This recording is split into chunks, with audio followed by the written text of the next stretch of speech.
Medium ৱেভৰ 529.1 মিটাৰত এয়া আকাশবাণী ডিব্ৰুগড়। দুপৰীয়া 12 বজাৰ লগে লগে আৰম্ভ কৰিবলৈ লৈছো শ্ৰোতাৰ প্ৰিয় অনুষ্ঠান ফোন ইন সুৰৰ সাতসৰী। ঠিক এনেদৰে আৰম্ভ কৰিছিল তেওঁ। সেই সোণালী কণ্ঠ আছিল প্ৰখ্যাত সুৰকাৰ, গীতিকাৰ, গায়ক, বাদ্যশিল্পী, অনুষ্ঠান আধৰুতা তথা ঘোষক সৈয়দ সাদুল্লাৰ।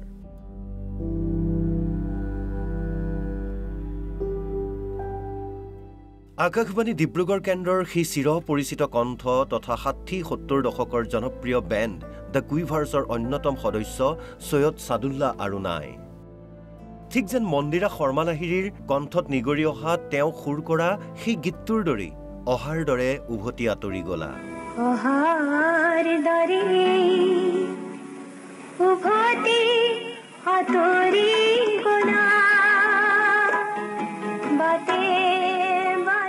সোণালী কণ্ঠ সৈয়দ সাদুল্লাহ আৰু নাই। GMCHত শেষ নিশ্বাস ত্যাগ শিল্পীগৰাকীৰ। 77 বছৰ বয়সত ইহলীলা সম্বৰণ সাদুল্লাৰ প্ৰয়াণত ৰাজ্যজুৰি শোকৰ ছাঁ। প্ৰচণ্ড ধুমুহাই প্ৰশ্ন কৰিলে মোক, তোমাৰ প্ৰাপ্য কি কোৱা? মনৰ দুৱাৰ মেলি নিৰ্ভীকভাৱে ক'লো, তোমাৰ শক্তিখিনি দিয়া। বজ্ৰৰ গৰ্জনে বক্ষ উজাৰি ক'লে, তোমাৰ কাম্য কি কোৱা?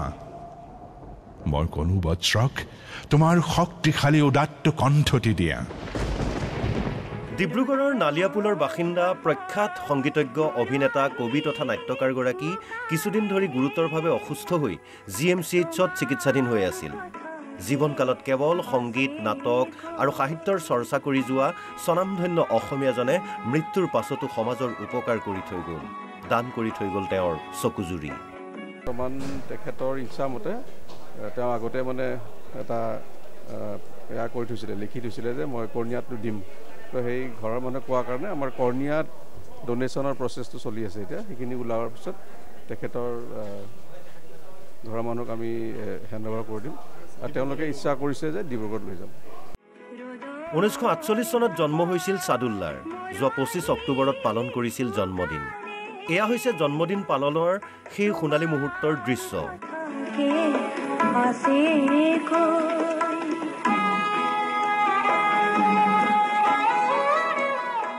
জীৱনকালত Doordarshan, national geographic channel, discovery channel আদিকে ধৰি সৰ্বমুঠ 100খনতকৈও অধিক ডকুমেণ্টৰীত কণ্ঠদান কৰিছিল তেওঁ।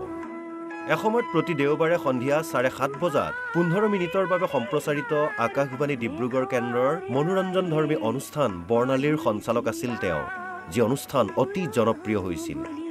আজিও ডিব্ৰুগড়ৰ তেওঁৰ ঘৰখনত তেওঁ ব্যৱহাৰ কৰা প্ৰতিবিধ সামগ্ৰী সযতনে ৰাখিছে পৰিয়ালে। তেওঁৰ মৃত্যুত শোকাহত হৈ পৰিছে আত্মীয় তথা শুভাকাংক্ষী। আৰু মই তেওঁক মৰমত ববি বুলি মাতিছিলোঁ, মানে আমাৰ বৰবা বুলি যিহেতু কয়, মই শ্বৰ্ট ফৰ্ম কৰি ববি বুলি কৈছোঁ। তেওঁ খুব ভাল পায় সেইটো, তেওঁ মোক হাপলি বুলি মাতে। আৰু সৰুৰে প্ৰায় হাত ধৰি ধৰি শিকিছোঁ। ষ্টেজতো বহুতখিনি লৈ গ'ল, তেওঁৱে লৈ গ'ল। যিমান শিকালে তেওঁৱে কৰিলে। আজি তেওঁ আমাৰ মাজৰ পৰা গুচি গ'ল। তেখেতক এই সময়ত হেৰুৱাই আমি অত্যন্ত মৰ্মাহত হৈছোঁ। গতিকে কিনো ক'ম, খুব মৰ্মাহত হৈছোঁ আজি। ডিব্ৰুগড় এৰি ক'তোৱেই নাযায় তেওঁ। ডিব্ৰুগড়খন মানে এনেকুৱা এটা বস্তু তেওঁৰ কাৰণে, মানে আনকি মই ক'লোঁ নহয়, ছোৱালীয়ে ভাল চিকিৎসাৰ কাৰণে বেংগলোৰ মাতি আছিলে বা তাত নাযায়, কোনো পধ্যে নাযায়। আকাশবাণী ডিব্ৰুগড় কেন্দ্ৰৰ বিষয়ববীয়াই সোঁৱৰিলে সাদুল্লাৰ সান্নিধ্যৰ কথা, তেওঁৰ বিশাল ব্যক্তিত্বৰ কথা। আমি আকাশবাণী ডিব্ৰুগড় কেন্দ্ৰত অনুষ্ঠান কৰিবলৈ যাওঁতে তেখেতক লগ পাইছিলোঁ। 90 চনৰ পৰাই তেখেতৰ সান্নিধ্য লাভ কৰিছিলোঁ ৰেডিঅ'ত। মানে তেখেতে এই অনাতাঁৰ সংগীত যেতিয়া প্ৰস্তুত কৰি থাকে বা সংগীত কৰি থাকে ষ্টুডিঅ'ত, তেতিয়া আমি দেখিছিলোঁ। আৰু তেখেতে অসমীয়া সংগীত জগতত বহুত ৰমণীয় সুৰ কৰি থৈ গৈছে। আৰু সংগীতা বৰঠাকুৰৰ কণ্ঠত কাজিৰঙা বা বাৰুদৰ কোলাহল এনেকুৱা গীত তেখেতে সুৰ কৰিছে, লিখিছে। শুকুৰবাৰে জন্মস্থান ডিব্ৰুগড়তেই শিল্পীগৰাকীৰ জানাজা সম্পন্ন হ'ব। ৰাজ্যিক মৰ্যাদাৰে সম্পন্ন কৰা হ'ব শেষকৃত্য। স্বনামধন্য শিল্পীৰ মৃত্যুত আমি গভীৰ শোক প্ৰকাশ কৰিছোঁ। অসম চৰকাৰৰ হৈ মাননীয় মুখ্যমন্ত্ৰী ডাঙৰীয়াও তেখেতৰ মৃত্যুত গভীৰ শোক ব্যক্ত কৰিছে।